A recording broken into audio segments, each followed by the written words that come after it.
usahakan pisaunya jangan terlalu pendek atau pisaunya itu jangan terlalu tinggi. Yang perlu diperhatikan untuk pisau martabak telur adalah dari lebarnya.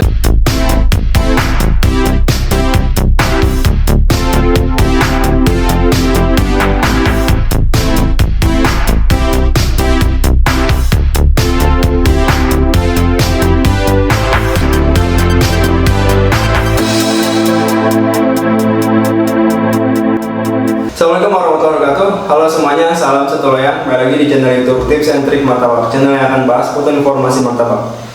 Oke, pada video pasang kali ini gue bakal menjelaskan mengenai peralatan martabak, yaitu pisau martabak ya. Jadi gue bakal ngasih tahu pisau yang bagus untuk memotong martabak manis maupun martabak telur. Nah, di depan gue ini udah ada dua contoh pisau. Ini yang biasa gue pakai untuk berjualan. Oke, nanti gue bakal menjelaskan seperti apa jenisnya dan juga bagaimana perawatan supaya pisau martabak ini nggak gampang tumpul. Oke, jadi bisa disimak sampai video selesai. Di depan gue ini udah ada dua pisau ya. Jadi yang ini untuk martabak manis dan juga yang ini untuk martabak telur ya, atau martabak asin. Oke, sekarang bahas dulu untuk martabak manis ya. Nah, pisau yang bagus untuk martabak manis, yang pertama harus kalian perhatikan adalah bentuknya tipis ya. Bagian sini tipis. Kalau misalnya bagian sini tipis, nanti ke bawahnya juga dia lebih tipis. Dan ini lebih gampang untuk asahnya, jadi lebih cepat tajam. Oke, itu yang pertama. Dan yang kedua adalah usahakan pisaunya jangan terlalu pendek atau pisaunya itu jangan terlalu tinggi. Kalau terlalu tinggi nanti kalian susah ketika kalian motong martabaknya.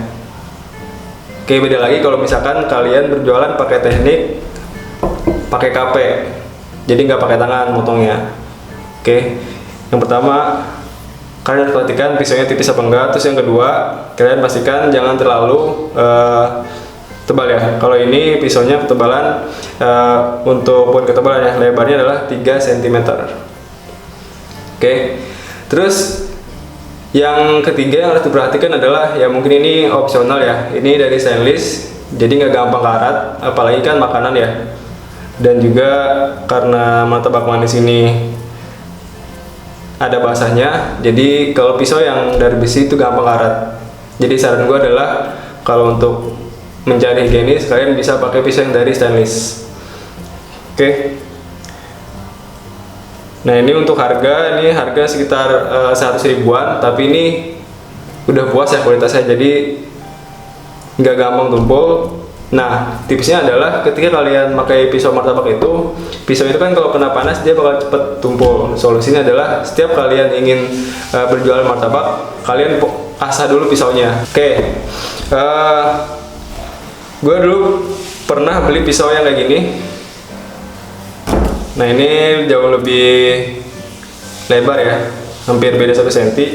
Ketika motong pun agak sedikit susah, dan ini dia lebih tebal ya, jadi jatuhnya lebih tebal, bisa kelihatan kan kebanding.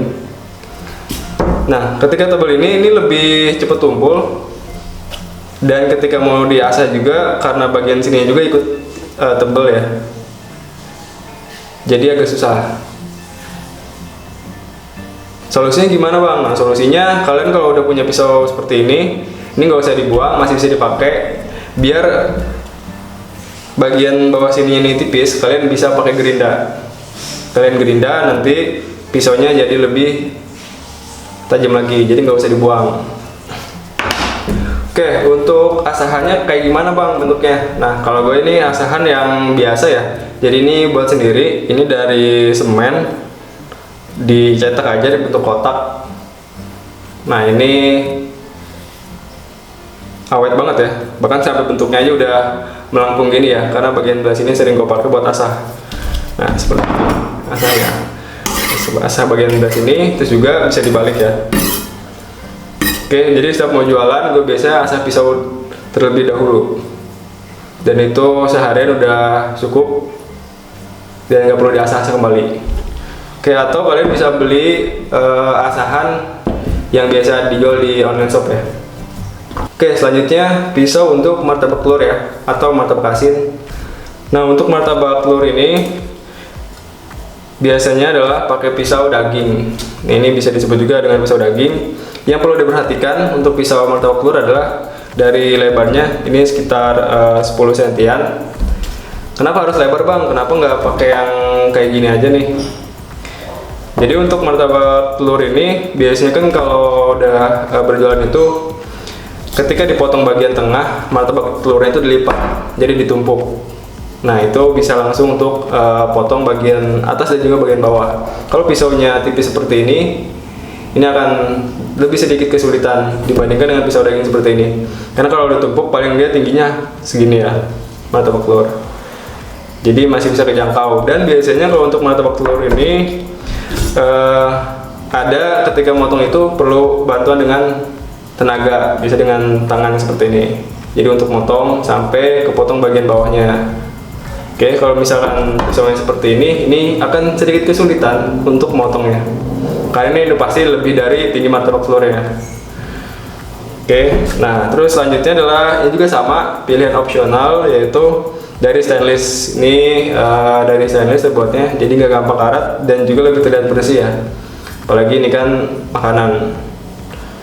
Oke, terus juga ini kalau pisau daging seperti ini lebih berat dibanding pisau yang ini, martabak manis ya.